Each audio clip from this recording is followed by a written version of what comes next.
Roger, thanks for joining us today. I know you and I have been talking about this discussion for a while, and here we finally are. And I'm looking forward to our discussion today, and I'll tell you why. I was at a meeting not too long ago with several people from the US, several people from Europe, and the discussion was as significant as this kind of wave of interest is in AI, there's no kind of real regional or physical place. It seems like a global phenomenon. And I agreed that there's really no one place. Certainly here in the States, I would say, there's no place that's kind of the hub. You disagree, Roger. Where do you believe that hub is for AI in the US today?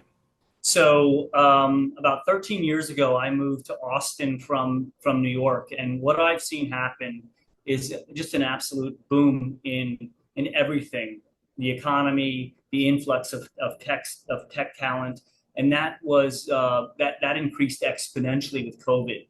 And so what we're seeing now is that second, I'm seeing a second wave of talent coming to Austin that is specifically focused around AI. So we have AI user groups and folks responsible for AI operations in the big companies, folks moving here from California, from the East Coast, and starting up or moving their headquarters here that are AI centric or AI first firms. And we see a lot of initiatives coming out of Austin. So I contend that Austin is probably a top contender for one of the top AI hubs in the world right now. No, that's wonderful. I've been there all of twice. I loved it, both from the standpoint of the tech, but also personally. I like the restaurants. I like the music scene there was awesome. Just a very interesting and unique vibe. And I, like you, from New York. I've been in New York my whole life, born and raised. And when you come from New York City, it's easy to be, a little bit snooty on other cities anywhere because what are you going to see? More buildings, more restaurants. It's tough. But I would say Austin is a very unique place. So let's talk about it. So do you see it as predominantly startups there? Are there big logos there as well? What does the ecosystem look like for the standpoint of if you had a pie chart and you broke it down either by company size or by type of AI or by people buying stuff, selling stuff, and funding deals, however you want to break it down. How would you describe it? I'd say there's a growing part of that pie chart are VC funds, PE funds, and family offices, specifically looking for investments in startups that have legs. So it's when I first moved here, Austin had a wonderful startup scene, but they were a bit immature. Now there is really a burgeoning market of mature startups or scale ups, as we like to call them, because they're generating revenue, they've got clients, and they typically can use growth capital and guidance to get to the next level. There are a plethora of mid-market companies in and around Austin. They are absolutely, these are sweet spot companies that typically tend to be in a lot of recession-proof industries. They're not very tech heavy, so they don't have the tech talent and teams internally to develop the governance frameworks and the AI strategies to really skyrocket their businesses. And that's where a lot of startups and scale ups come into play. So there's a lot of fertile ground, a lot of tremendous opportunities here with the scale ups and particularly the mid market and geographically, Austin, located in the middle of the country, you can also not only can you service the tremendously growing market in Texas, but you can get to the East Coast, you can get to the West Coast, you can get to Chicago. It's an easy hub.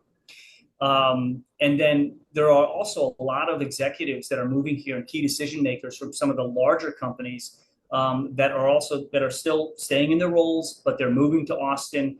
And you're seeing that weekly we hear about a new executive, a new CXO that's moved here to run operations or something for one of the a Fortune 500 company. And then last but not least is Austin is definitely attracting some very large players. Austin and Texas in general.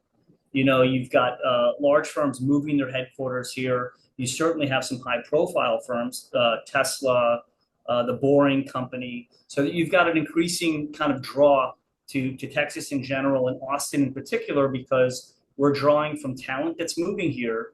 And then we're drawing from a number of the schools in and around Austin that are very tech centric. And then last but not least, I have to mention the culture. So the Austin culture, as you know, we talked about this. It's very creative. It's kind of an unpretentious, creative vibe in Austin that really gets the juices flowing. It allows people to come together in safe environments and collaborate. So you don't have the same kind of environments that you might have on the East Coast and the West Coast. And so that fosters an environment of collaboration and creativity that is giving rise to some really phenomenal solutions.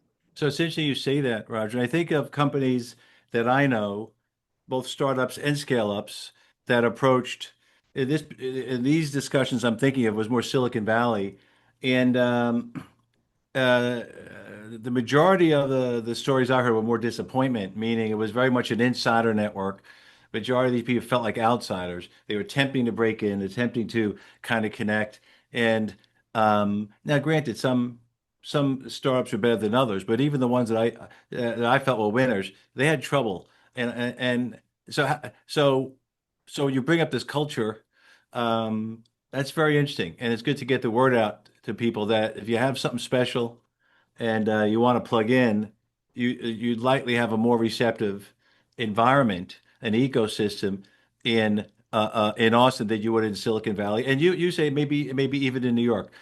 I mean, it's the network in general has been much more friendly to me, but I'm kind of an industry insider, and so it's tough for me to judge. When I hear from others, um, I think there's opportunities missed both for startups and investors where they just wouldn't give somebody the right connection because they didn't have the right pedigree. Like, I know you and you know the guy, and the other guy went to whatever boarding school with the other guy's dad or something. It was very much an insider network.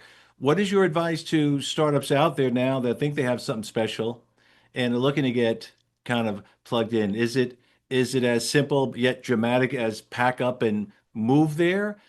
Should they at least visit, maybe get a desk or two there? Or like, what is your advice to many other players out there?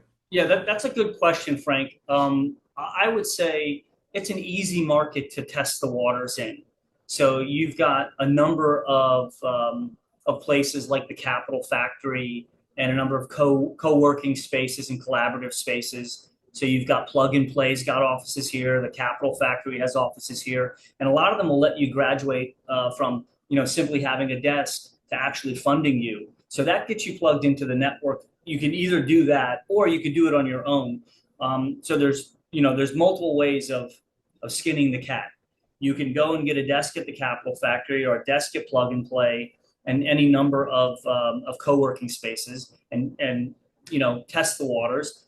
Or you could go directly to the VCs and the family offices, depending on what their thesis is and what you're doing. They're all very approachable. They will take your meetings here because Okay. they are actively seeking the startups and the scale ups that either are already here or that want to come here. So that's one thing that I found markedly different in Austin is that when I wanted to have a meeting, when I wanted to get a meeting with a VC or a family office or a PE fund, they would take the meeting. So they're very gracious about that. They'll give you the time. And yeah, there are a number of ways of going about it. You don't have to pack up and throw caution to the wind and move here. You can test the waters. And of course, we get a lot of tech refugees, I like to call them, especially from California. We'll get folks from the Bay Area or from SoCal that have, typically you've gotten married, you've got a few kids, space is getting a little tight, the market's expensive. And there are just so many people where that story is, I've had two kids or three kids, they were getting older and we wanted the space and Austin becomes their home. So Okay. we have a tremendous amount of startups and scale ups. And then from the larger companies, we're getting the tech refugees with growing families.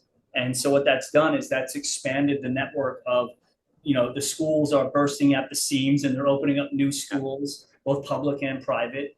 And yeah, real estate is still getting expensive. It's a good time to be here though, compared to California or the East Coast. We're still a bargain. Oh, interesting. Okay, that's good to know. The other thing I like about this discussion is, I mean, just about a week or so ago, a discussion I had with a friend of mine, a guy named Joe Jetter. He's an advisor with Alvarez and Marcel, and he had a crazy week, and he was flying all around. And he was talking about what he sees as the importance of face to face. And yes, we all have, if we're fortunate, national or global networks, and we could do a lot of Zoom calls as you and I are doing now. But he reminded me, which was helpful. He reminded me of the importance of being face to face with people, whether it's potential employers, partners, investors, customers, whatever it is.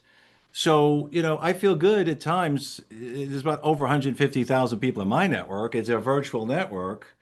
But then, I see the importance of wouldn't it be nice, right, to have just this hub, this concentration, as you say, concentration of talent, a concentration of funding, a culture of openness and willingness to collaborate.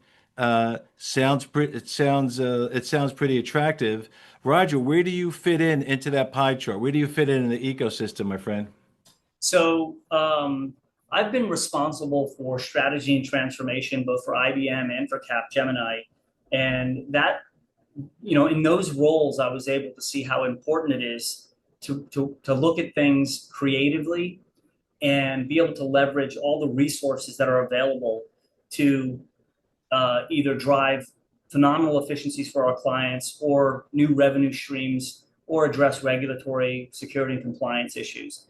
So you have a lot of that here in Austin, which is, that's part of the reason I moved here, because it was easy to stay in those roles and get to the partners and clients that I needed to get to. Now, the other part that I mentioned was the scale ups and the collaborative environments. So I'm one of the founding members and a partner in the Austin AI Lab, which pressure tests AI concepts and ideas. And we're at the tip of the spear at looking at startups and scale ups and mid market companies and sometimes divisions of much larger companies that are looking to implement Mm. AI strategies to drive unprecedented efficiencies, new revenue streams, address regulatory, security, compliance issues, all of the above. And it's a phenomenal place to kind of play in both of those, both of those areas, Right. both helping the large companies help transform themselves and their clients, Mm. and help scale ups kind of go into mid market companies and pressure test AI. So what's happening right now in this market, AI is still perceived as nascent in a lot of areas, but it is fundamentally changing the way we do business. And I see two opportunities. One is there are going to be the large companies, and we all know who they are, that are going to make this transition, or they're going to get significantly disrupted if they don't disrupt themselves. And then you've got the burgeoning scale ups that are moving so quickly that they're starting to specialize in certain verticals where AI, broadly speaking, AI is transforming business as we know it.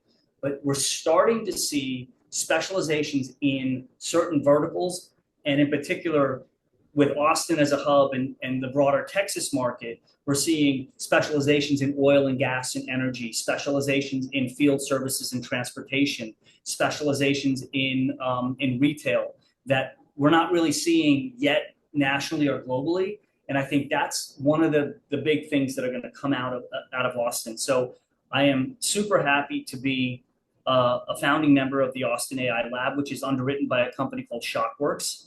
And I think we're going to continue to see larger companies moving here or moving their people here because of the hub that it is and what they can do from Austin. All right, super. So, Roger, you're clearly a go-to guy. If anyone on my network wants to get a sense of what's going on in the scene, and hopefully you allow me to encourage them to connect with you. I'm going to make sure you're one of the first guys I meet with when I get back to town there, which I'm even more motivated to do based on this discussion. I appreciate you sharing your insight and perspectives today with me here and with my network. And I know there's one or two other topics we could talk about in the future. We'll take it one at a time. But Roger, thank you so much, buddy. Absolutely, Frank. Thank you.